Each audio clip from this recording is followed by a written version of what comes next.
This Side Talk, the Christmas Special PT2. I'm Mark Allen, and together with my distinguished panel of business experts, we're going to pick the top three businesses of the year. Okay, let's meet the panel. We've got Ian Mean, Director of Business West, Sam Holliday, Business Development Manager for the Federation of Small Business, Talitha Nelson, CEO of Gloucestershire Community Foundation, Christie, he's an executive coach, Ruth Dooley, partner at Hazlewoods, and Richard Graham, chair of the Gloucester History Festival and ex-MP for Gloucester. And I'd just like to say the show is sponsored by Hazlewoods Accountants and Business Advisors.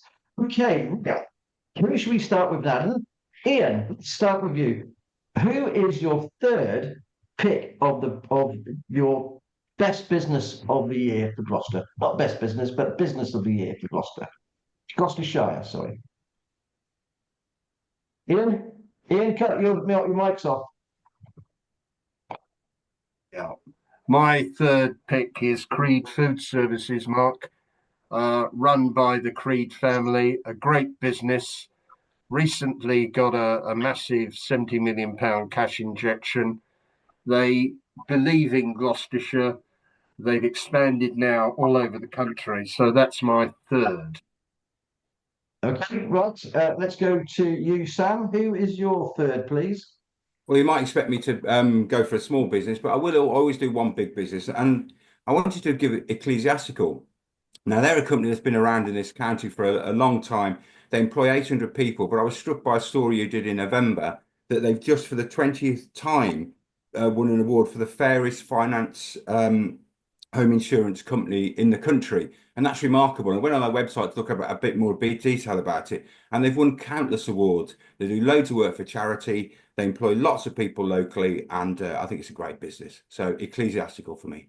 I've put them in second, so there may be a few of us. That's okay, not a problem at all. So who have you got, Ruth, in third place, please? Freeman Events. You did a great interview with Stephen Freeman this year, and he's been on your panel a few times. They've got 125 staff, but they expand to 3,000 people at weekends when they go out to all these events. I realised how fast they go. They go to the Cheltenham races, that's not so far, Silverstone, Twickenham, Wembley, Lords, and they've been recognised as an industry leading with an industry leading accreditation for a whole 10 years. So not only do they stretch a long way, they've also been going for a very long time, and they're great ambassadors for Gloucestershire. Totally agree. Fantastic business and great interview that guy did with me as well, Stephen Freeman. Yes. Okay, Richard, who have you picked out, please? Number third, your third business. Yeah, my third choice, Mark, would be a company called Freedom Leisure. They now run the GL1 and the Oxtal's leisure complexes. They came into Gloucester at very short notice after the previous manager, Aspire, went bust. You've run very good stories, a series of them, about what they've been doing since. They were in place within 40 days, and they've, of course, now benefited from a 400,000 award by government to help get the swimming pool heated without being a huge cost on local taxpayers. So I think this is an exciting company. They've got other leisure centres in the area, Newent, Cirencester, and so on. And I think this is a company we're going to hear more of, and we're doing great things for the health of people all around the county. Totally agree, Richard. Thank you ever so much for that. Lee, who's your third business? Mine is also Creed Food Service, actually, Mark. I think it's really hard to grow and sell any company. And the fact that they've done that is fantastic. I love the fact that Chris Creed is staying on as CEO. He's such a good man. Very good table tennis player as well, actually, Chris. And it's a great story for Gloucestershire. They've got 450 staff, turnover over 124 million, up from 101 the year before. So they're really growing at a great speed, and they're a brilliant Gloucestershire company that we should be proud of. No, and they come on the show regularly as well. I totally agree with you. And what a job that guy has done. You know, when you think about the pandemic and the whole business, he nearly got rid of half the staff and then built it all back up. Absolutely. He was actually my business of the year last year. Okay, thanks you ever so much for that. Talitha, who's your third place business, please? I've got the University of Gloucestershire, actually. It's a business, isn't it? And they were in deficit, and Claire's done an incredible job. If Dame Claire Marchant, I think she's amazing. And they're now in surplus. And I think what an incredible institution in the middle of Gloucester, they're developing the Debenhams site. It's just a really, really exciting organisation. It's dynamic, it's fantastic, it's producing great results. And I think we should be incredibly proud of what an incredible institution we have in the middle of our wonderful Gloucester and representing Gloucestershire. Okay, no, another great third placer as well. I totally agree. What they're doing there is amazing. The third place is actually ecclesiastical. 4,000 students are going to be brought to the centre of Gloucester. It's going to absolutely make the place buzz, come to life. It's going to be brilliant. Amazing. It's funny, actually. I remember Richard and I talked about it years and years ago, and I remember you telling me, Richard, if you want to regenerate a city, you've got to make it into a university city. And there you go. You're nearly there. And Claire is sorry, Richard. Sorry, Richard, you go. No, you first. No, I was just say Claire is just amazing, and she's just such an asset for that place, and she can really help transform it, which she's currently doing. Yeah. Huge energy, Mark. Sorry, right time, Richard. I was just going to say one thing to lob in there is that the whole great story of the city campus also reflects well on the previous Viva. They had higher bids for the building, but between the university, the city council and myself, we managed to persuade them that this would give them the best legacy of all, the first ever department store converted into a university city campus here in Gloucester, and they went for it. All credit. Absolutely fantastic. And my third choice is actually ecclesiastical. 400% profit rise this year, millions of pounds given to charity. They stayed in the city. We could say they stayed in the city, but they moved and they went to the outskirts of the city, but it's still the city in my book. So those jobs could have gone elsewhere, unlike Lloyd's Bank, who are moving to Bristol. So for me, ecclesiastical are my third choice. Okay, thanks ever so much. It's getting exciting. So let's see who is in second place. Okay, I'm going to start with you, Richard. Who is your second place business of the year, please? Okay, I've just amended my second place because I don't think we all want to name the same organisation. So I've decided to go for a small business. Yeah, I'm going to go for a small business, Mark, because I think, and we have some experience in the family of trying to run a pub. Not an easy business. It's got a lot harder with the reduction of the discount on business rates for the hospitality sector. And I think the Fountain Inn in the centre of Gloucester in Westgate Street does an amazing job at being very hospitable, almost always with a roaring fire, plenty of people there, great atmosphere. And as far as I know, it's still very solvent. So all credit to anyone out there who's running a pub successfully. You've covered them from time to time. It's a great story. And we, of course, we all love our local pubs. And a great pub as well. Good food too. Okay, Talitha, let's go over to you. Second choice. Ecclesiastical, actually, in the Benefact Group. I work with them. They're incredibly generous. They support our organisation enormously in lots of different ways. They host my board away day. They're very, very generous with their what they have to offer. And they're incredibly kind and very, very nice people to work with. And actually I was at their carol concert last night at Gloucester Cathedral, and it was just amazing. It was absolutely wonderful, and it was great to hear on the 20th time they've been voted the fairest insurance company. But actually the Benefact Group as a whole, it's set up as a charity. All profits go back into community. It's an amazing business model. It's hugely successful, but it's a not-for-profit, and it's a really, really, really amazing business model of how society is so much better with organisations like this in it. And we're incredibly lucky to have them in the middle of our county. Thank you very much. Ollie, who's your choice, please? My second choice is the Cheltenham Festivals, jazz music, science and literature. I think without them in our county and in Cheltenham, we would be a much poorer place culturally and in so many ways. And just the Lit Fest themselves, they had 400 events, over 500 speakers in 10 days, which is extraordinary. 100,000 ticket holders came to it, and it's just amazing the diversity of talks and obviously in concerts that they put on. And I think it's such an important part of what we've got in Gloucestershire, and we're incredibly lucky to have that, and obviously all the other festivals that has sort of spawned from that. So that's my second vote, the Lit Fest. Okay, couldn't agree more as well. Okay, Ruth, who's your second place, please? ProCook. I just see ProCook sort of grow and grow and grow. And I just had a quick look at them. They were founded 25 years ago. Now it's a family business, and then originally they just did a little bit of cookware by direct mail. Now they've got absolutely an amazing number of stores. They're planning another 10 for 2025, and their objective is to get to 100 retail stores, 100 million of revenue, and 10% operating margin. So just to see a business go from that sort of size up to the UK's leading specialist kitchenware brand is phenomenal. It's such a success story for the county, and all credit to Daniel O'Neill for leading it.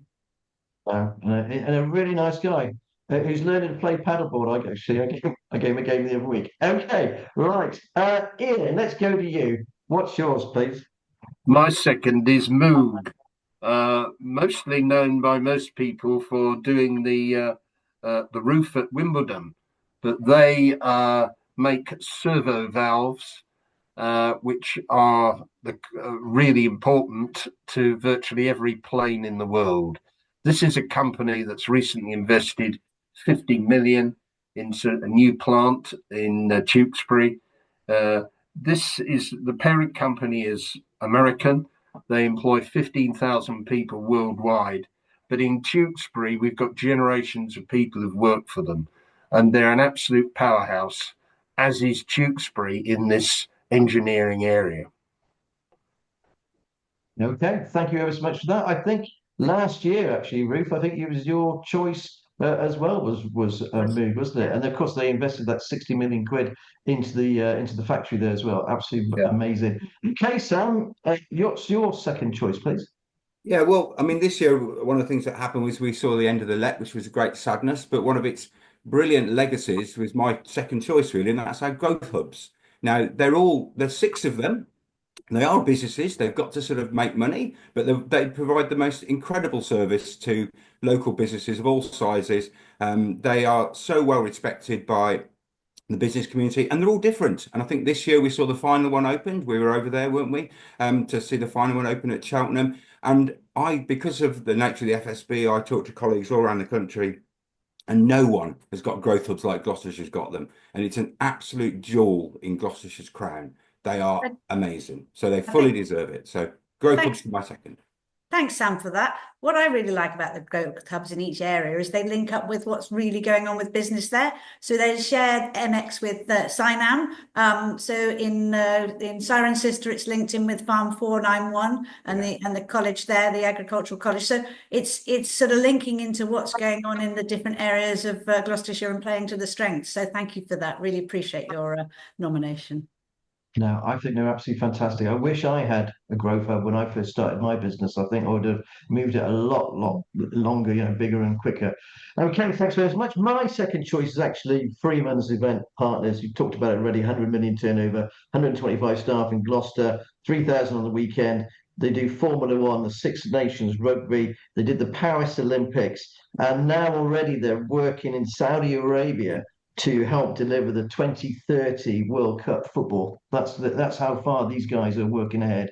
Absolutely amazing, led by a charismatic leader in Stephen Freeman, who yesterday I was having a chat to his father, who looks exactly like him, just a little bit older, funny enough. Anyway, that's an aside to that. So thank you, big round to all of them. Thank you ever so much. Okay, we're coming to the winners, or who you have chosen. Now we should all have an envelope here to pick out the winner.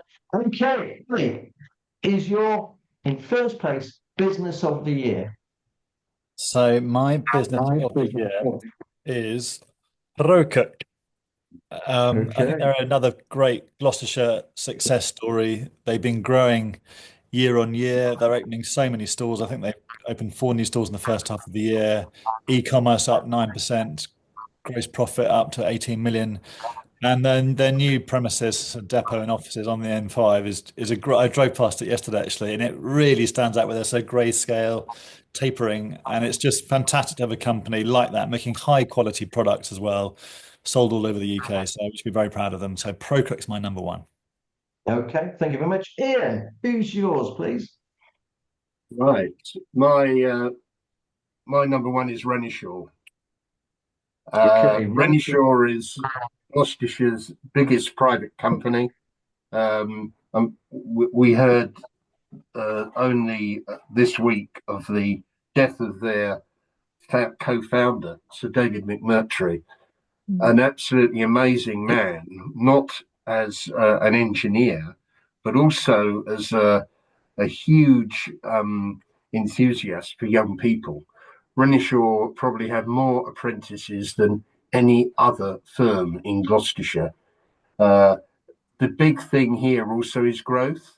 If we're going to get growth in this country, we need people like Renishaw, because actually something like 90% of their output goes into export.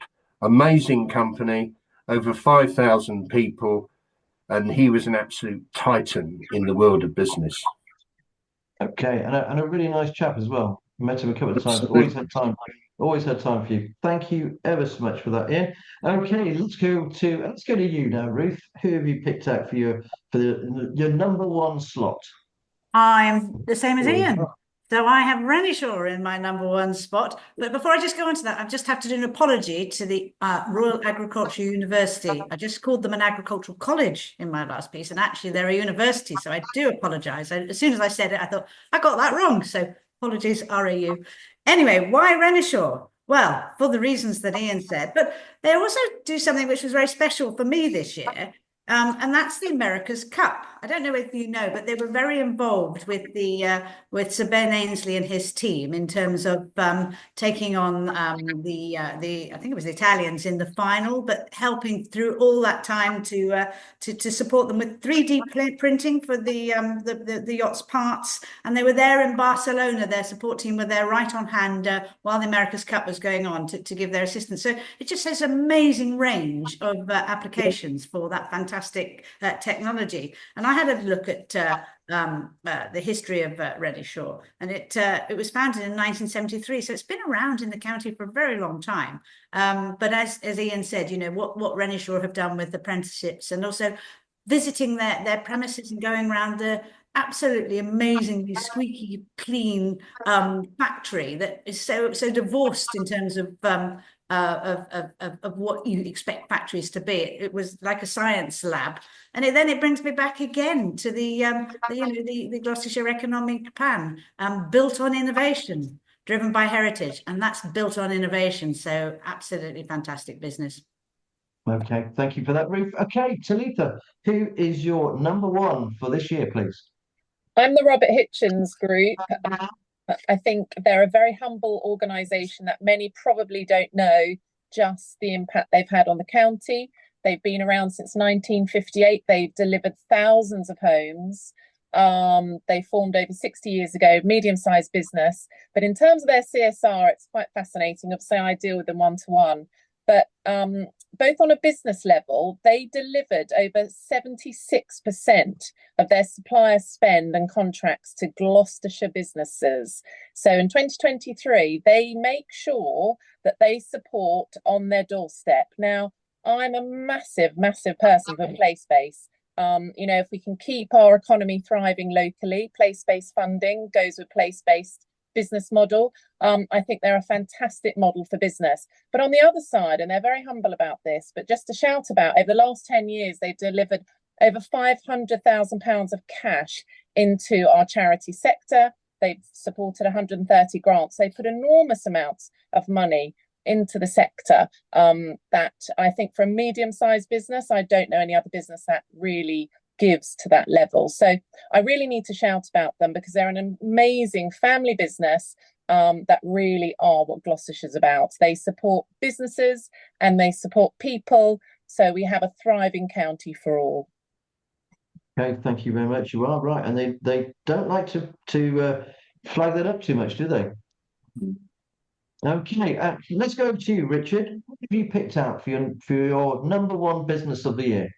So for my number one business of the year, Mark, I've gone for a multinational, French-owned, operating on the edge of Gloucester and Cheltenham, well known for leading with innovative designs in landing gear systems since George Doughty first set up there.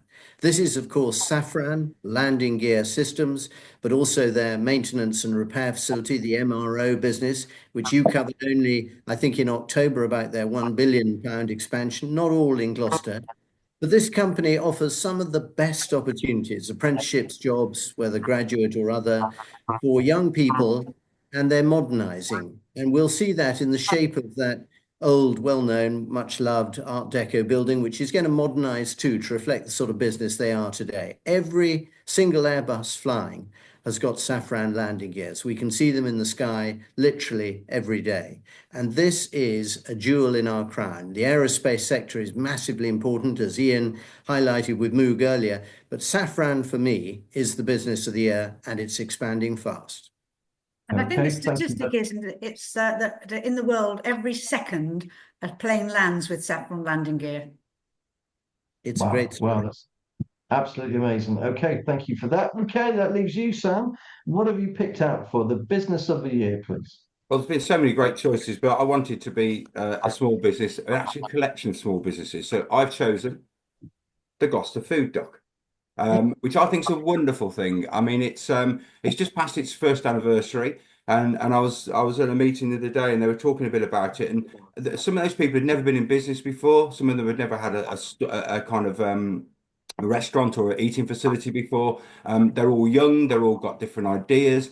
And I mean this in the nicest possible way. It almost doesn't feel like Gloucester. It's added something different. It's added a new dimension. And I know that Richard, yourself, and Ian, particularly when you've done all the stuff about Gloucester in the past, you've always wrestled with this problem of the gateway that will connect the quays to the city centre. And it could well become that. And I just go there and I feel an energy and I feel a buzz. And it's a collection of young, independent businesses who are really doing well. And I just like what they're about. I like the feel of the place, I like the philosophy, and it's got some of the best views in the county as well as you sit there having your cup of coffee. So Gloucester Food Dock for me. Okay, thank you ever so much for that, Sam. Like you, Sam, it's absolutely wonderful to see the young entrepreneurs in our county being given an opportunity. It's really exciting. The businesses are great quality, really innovative, great branding. I voted for them last year. I think it's an amazing development. Okay, so look, so I've got my envelope here. I'll just open this as well. And it was a very, very difficult choice, actually, to be honest with you. And mine is actually, for all the reasons that Sam said just a few moments ago, it is actually the Gloucester Food Dock as well. And the reason for one of my main things, obviously, I was a director of the Urban Regeneration Company, like Ian was, and we always talked about that connection between the quays and the city. And I really do believe that the food dock, when you stand from the quays and you look over the basin and you can see the food dock with the nice neon lights there and everything else, I just think it's absolutely fantastic. They're innovative. They stuck with it during the pandemic. You know, they went over budget, over time. They're innovative. They're regenerative. They're local businesses. The owners are inspiring. Yeah. You know, it's just, to me, an absolutely jewel in the crown of Gloucester now, and people talk about it. If you haven't been there, please go there. It is absolutely wonderful. And of course, they haven't finished yet. There's still 2 or 3 places still to go. So I go there on a regular basis. Okay, so now, guys, what we got is a slight problem, is that we actually have a tie.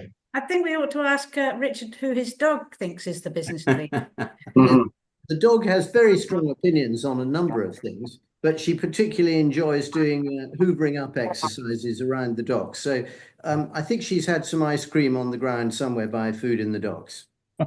Fair enough. That's a tie, guys. Okay, now the rules of the game is that if we have a tie, then it goes over to my team and to what they've actually picked. Now, I already know from what they've already told me that we've got a problem again, because it is actually Renishaw and the Food Dock. So it's a tie again. So I'm going to put it as a vote, all of you guys and myself, for the winner of the whole year for the business. Okay, so I'd like you to put your hand up if you're going to go for Renishaw. 1, 2, 2. Okay, you're going to put your hand up for the Food Dock. Okay, that's 4-2. There we go. So the Gloucester Food Dock is actually the business of the year. Congratulations to them, and I hope you all go down there and enjoy it. Well, thank you ever so much to my wonderful panel for that. If you like the show, please like, share, and subscribe. And remember, we'll be back in a minute for part 3. Cheerio.